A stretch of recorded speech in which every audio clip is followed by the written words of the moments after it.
Hi, this is Richard with Sewing Machine Tips and Tricks, and this video that I'm about to do is in reference to a question that I just got on my last video, which is a Nietzsche 536FB. But the machine that I'm fixing to use is a Singer Heavy Duty. That being said, pretty much when you have this set up on any machine, the adjustment is almost identical. And this adjustment is how to adjust the bobbin winder stopper. All right, so I actually get that question a lot locally and online. So hopefully this helps a lot more people than just the person that asked the question. So anyway, with that being said, I'm going to flip this camera around and I'm going to show you exactly how to do this. It's really quite easy, but unfortunately sometimes people make it a little harder than what it has to be just because they don't understand how it works. So hopefully this helps you, and if you like it, you get value out of it, please like the video, subscribe to the channel, and share it with somebody else who may be having a similar problem. All right, so like I said, this is the Singer Heavy Duty, and here's the bobbin winder and the bobbin winder stopper. This one is already set, okay? So if I click that over, you see how that bobbin winder stopper comes up here, and if I turn it on and I hit the foot feed, you see it doesn't turn, okay? So we are going to take it out of, okay, now as you can see, it turns. All right, so the easiest way to fix this is the easiest way, is to take a spool of bobbin that is almost completely full, almost to where you want it to be when you use it. Not quite, but close. All right, and you're gonna put it on just like that, and then you're going to get, usually these are Phillips heads. All right, you're going to slightly loosen this. All right, not much, just barely, but this screw on the bottom side has a nut, and that nut actually fits into a slot on the back side of this that holds it and keeps it from turning. A lot of people will turn and turn and turn this because they think they need to take it out or make it really loose or something, and they don't. They need it just loose enough that this piece will turn just like this.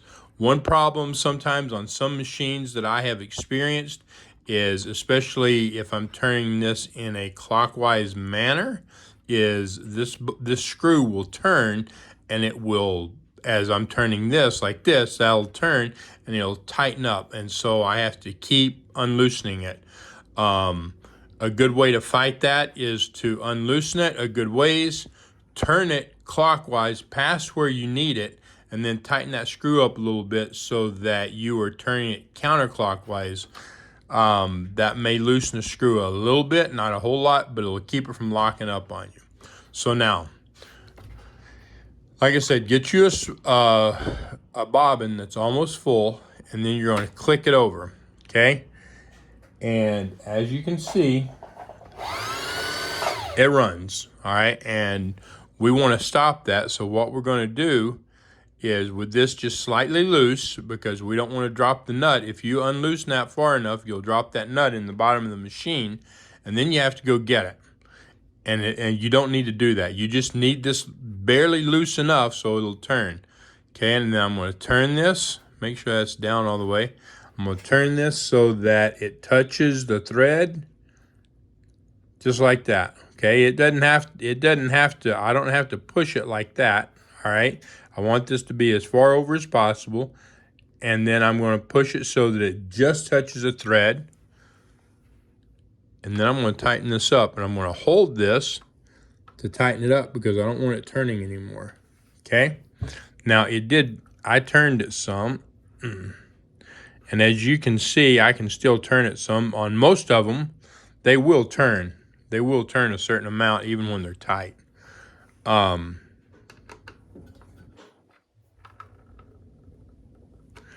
to make sure it's tight enough. And so it's just barely up against it. And if I push this, it'll still turn, okay? But that's the reason I said to get it where it's just almost, it's just a little bit less than what you would normally want it.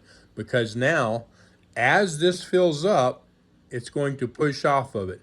And once it pushes off like this, it won't turn, okay?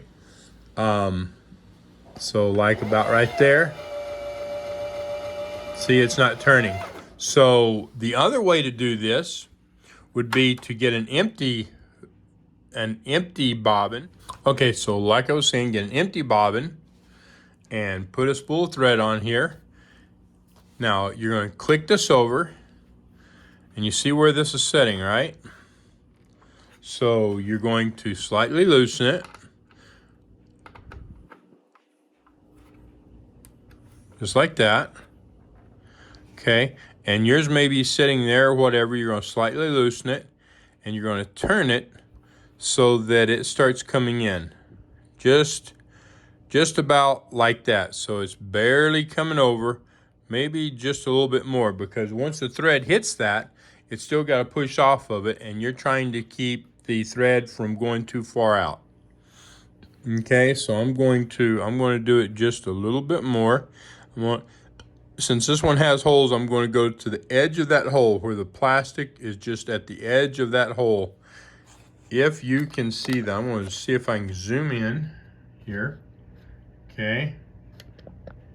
So you see how that hole right there, and I'm going to take it just to the edge of that hole. Now, if you have a plastic bobbin, and actually on this machine you should have a plastic bobbin, then you're not going to have these holes, and you're going to have to kind of guess at where you want it.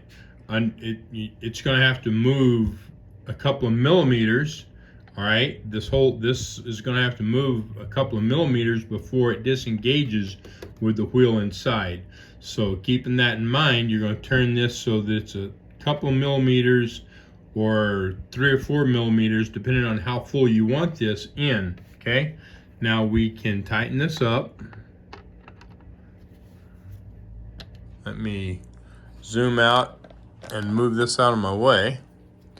We can tighten this up, and we want to be very careful to hold this as tight as we can when we're tightening it up so that it doesn't move.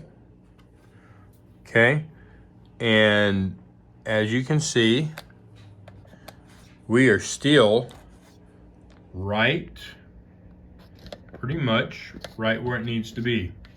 If I can get it to that, yeah. It's still pretty much right where I put it, right where I wanted it. Okay, now I'm going to go ahead and fill this. So I have it over, I have it turned on. Here we go.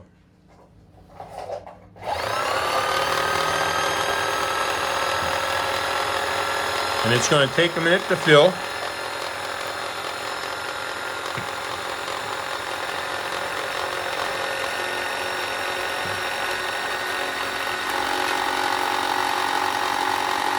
If I don't run out of thread, it's going to be close. Okay, see that? See how full it is now? And it's starting to kick out. Well, it's kind of kicking out. You can see how it's going and stopping. So it's actually going to fill up just a little bit more if I had the thread. If I hadn't run out, I didn't realize that was so low. Then it would put another layer or two of thread on here. And at this point, this is where you adjust it. So let's say that, you know, I don't want my bobbin quite that full. So I'm just going to turn that a little bit. I'm going to turn that a little bit. A little bit more.